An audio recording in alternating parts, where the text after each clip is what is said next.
Dounia Ben Abbas Taarji, vous êtes la présidente du directoire du Fonds Hassan II pour le développement économique et social. Merci de répondre à nos questions sur Med Radio. Bonjour, merci de m'avoir invité. En complément du budget alloué du Fonds d'appui au financement de l'entrepreneuriat lancé par Sa Majesté le roi Mohammed VI, le Fonds Hassan II apporte une contribution de 2 milliards de dirhams uniquement pour le monde rural. Quels sont les types de projets ciblés et quelles sont selon vous les conditions requises pour en bénéficier ?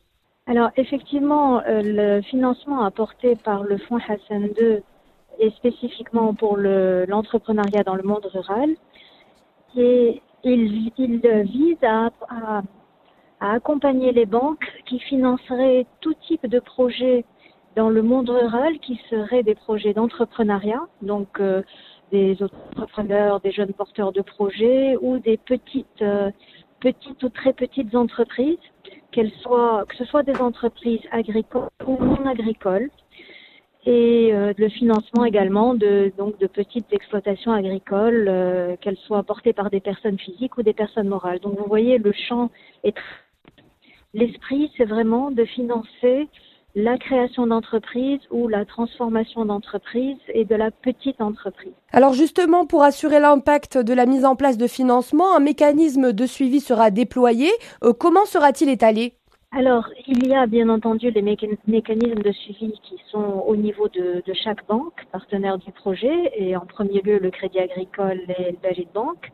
Mais au niveau global, il y aura un mécanisme de suivi de l'ensemble du programme, c'est-à-dire les 6 milliards plus les 2 milliards, qui sera au niveau du ministre des Finances, du gouverneur de Banque al-Maghreb, du président du GPBM et du Fonds Hassan II.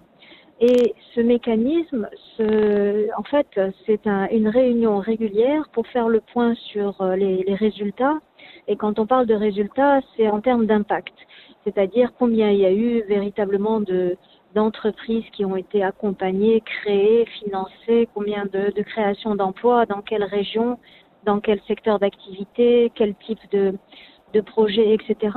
De manière à pouvoir ajuster le mécanisme si on s'aperçoit qu'il ne profite pas à toutes les régions ou qu'il n'y a que certains secteurs d'activité qui en bénéficient, etc., etc. Donc l'idée, c'est vraiment que ce soit un mécanisme de suivi pour l'ajuster en sorte qu'il ait vraiment l'impact attendu.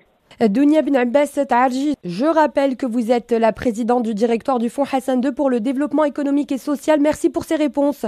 Merci à vous, bonne journée.